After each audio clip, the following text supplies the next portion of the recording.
ಶೇಷಿತು ಅಂತ ನಾನು ಹಾಕಿದ್ದೇನೆ. ಯಾಕೆಂದ್ರೆ ಆ ಉಪಪತ್ತಿ ಅನ್ನೋದು ನಮ್ದೇನಂದ್ರೆ ಕೆಲವೊಮ್ಮೆ ನಮಗೆ ಉತ್ತರ ಗೊತ್ತಿಲ್ಲ ಅಂತ ಅನ್ನೋದು ಗರ್ಭಭೇದಿಯನ್ನು ತೋರಿಸ್ಬೇಕು ಅನ್ನೋದು ಒಂದೇ ಗೊತ್ತಿಲ್ಲ. ಅದು ಗರ್ಭಭೇದ ಇನ್ನೊಂದು ಗರ್ಭದ ಹೌದಲ್ಲ ಎರಡು ವಿಷಯ ಗೊತ್ತಿಲ್ಲ ನಮಗೆ. ಮತ್ತೆ ಇನ್ನೊಂದು ಹೇಳ್ಬಿಟ್ರೆ ನಾವು ಇನ್ನೊಂದು ಈ ಗರ್ಭದ ವಿಷಯ ಬಿಟ್ಟು ಇನ್ನೊಂದು ಗರ್ಭದ ವಿಷಯ ಹೇಳಬೇಕು. ಉಪಾಸನೆ ನೋಡಿ, ಮಹಾಭಾರತದಲ್ಲಿ ನಾರಾಯಣ ಭಕ್ತಪ್ರಿಯ ಅಂತ ಅಂತಕ್ಕಂಥ ಶ್ಲೋಕ ಆದ್ಯಪದ್ಯವಾಗಿ ಪ್ರಾಚೀನ ಪುಸ್ತಕಗಳಲ್ಲಿ ಇದೇ ಇಲ್ಲ. ಅದು ತಮಾಷೆ ಏನಾಗಿದೆ ಅಂದ್ರೆ ವಾದಿರಾಜರು ವ್ಯಾಖ್ಯಾನ ಬರ್ತಿದೆ ನೋಡಿ. ಮಹಾಭಾರತದ ತಾತ್ಪರ್ಯ ನಿರ್ಣಯಕ್ಕೆ ವಾದಿರಾಜ ವ್ಯಾಖ್ಯಾನ ಬರೆಯುವಾಗ ನಾರಾಯಣ ಸುರು ಅನ್ನೋದು ಮಹಾಭಾರತದ ಆದ್ಯಪದ್ಯ ಅಂತ ಬರ್ತಿದ್ದಾರೆ. ಮಹಾಭಾರತ ವ್ಯಾಖ್ಯಾನ ಬರೆಯುವಾಗ ವ್ಯಾಸಸ್ಯ ಭಗವದ್ ಅವತಾರತ್ವೇನ ವಿಘ್ನಾಶಂಕಾ ಭಾವಾತ್ ಮಂಗಳವನ್ನು ಅಕೃತವಾದ ಬರೆದಿದ್ದಾರೆ. ಇದು ಯಾವ ವಾದಿರಾಜ ಮಾತಿ ಅವರು ಮಂಗಳಾಚರಣೆಯಿಂದ ಭಾರತ ಒಬ್ಬರೇ ಹಾಗೆ ಸಾಧ್ಯವಾದ ಮಹಾಭಾರತ ತಾತ್ಪರ್ಯ ನಿರ್ಣಯದಲ್ಲಿ ವ್ಯಾಖ್ಯಾನ ಬರೆಯುವಾಗ ಇದು ಭಾರತದ ಆದ್ಯಪದ್ಯ ಅಂತ ಘೋಷಣೆ ಮಾಡಿ ವ್ಯಾಖ್ಯಾನ ಬರೆದಿದ್ದಾರೆ. ಮತ್ತೆ ಆಚಾರ್ಯರು ಅದು ಮಂಗಳ ಪದ್ಯ ಅಂತ ಹೇಳಿದ್ದಾರೆ. ವಾದಿರಾಜರು ಇದು ಆದ್ಯಪದ್ಯ ಅಷ್ಟೇ ಇತ್ಯಾದಿ ಅತಯೇವ ಕೇರಳೀಯ ಕೋಶೇಶು ಅದ್ಯಾಪಿ ಅಯಂ ಶ್ಲೋಕ ಉಪಲಭ್ಯತೆ. ಕೇರಳದ ಜ್ಞಾನಸ್ಕೃತಿಯಲ್ಲಿ ಇವತ್ತು ಈ ಪಾಠ ಸಿಗ್ತದೆ ಅಂತ ಎಲ್ಲ ಬರೆದಿದ್ದಾರೆ.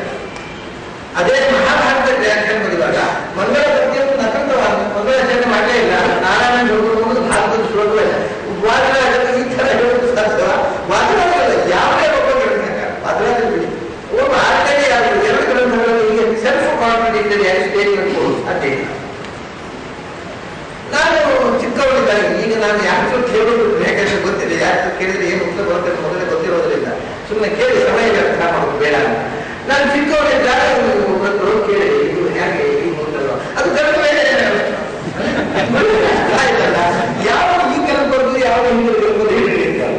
ಯಾಕಂದ್ರೆ ನಮಗೆ ಹಿಂದಿನ ಗರ್ಭದ ಭಾರತದ ಭಾಷೆ ಇಟ್ಕೊಂಡು ನಾವು ಮಾಡಬೇಕು. ನಮಗೆ ವ್ಯಾಸ ಕೊಟ್ಟದ್ದು ಯಾವುದು ಈ ಗರ್ಭದ ಭಾಷೆ, ಹಿಂದಿನ ಗರ್ಭದ ಭಾಷೆ ಇಟ್ಕೊಂಡು ನಾವೇ ಮಾಡಬೇಕು. ಅದರಿಂದ ಇವೆಲ್ಲ ಉತ್ತರಗಳು ಎಸ್ಕೇಪ್ ಸಂಬಂಧ ಏನಾದ್ರು ಉತ್ತರ ಹೇಳಿ ಮುಚ್ಚಿಕೊಳ್ಬೇಕು ಅಂತ.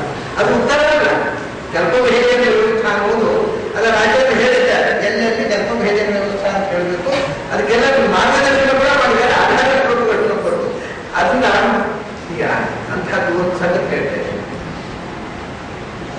ಶತಾನಿ ನರ ಶತಾನಿ ಪಂಚಾಶ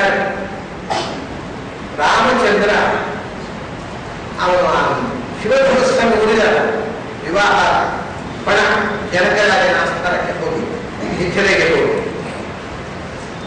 ಆ ಶಿವಧನುಸ್ಸನ್ನು ನರಾಹ ಶತಾನಿ ಪಂಚಾಶ 50 5,000 ಅದ್ಮೇಲೆ ನೋಡಿದ್ರೆ ಶತಾನಿ ಪಂಚಾಶತ್ 5,000 ಜನ ಆ ಗಾಡಿಯಲ್ಲಿ ಎಳೆದು ತಂದರು ಅಂತ ರಾಮಾಯಣದ ಶ್ಲೋಕ. ಶತಾನಿ ಪಂಚಾಶತ್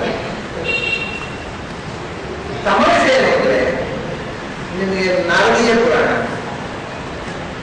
ಭಾಗವತ ಮತ್ತು ಇತರ ಬೇರೆ ಬೇರೆ ಪುರಾಣಗಳಲ್ಲಿ ಏನಿದೆ ಅಂದರೆ 300 ಜನ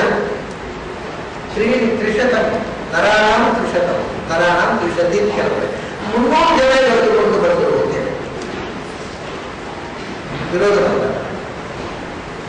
ಅದಕ್ಕೆ ಏನು ಸ್ವಲ್ಪ ಬೇಜಾರ, ಒಂದು ಕಲ್ಪದ 5,000 ಜನ, ಒಂದು ಕಲ್ಪದ 300 ಜನ ಹೇಳ್ಬಿಡದ ಹೇಳಲಿಕ್ಕಾಗಲ್ಲ.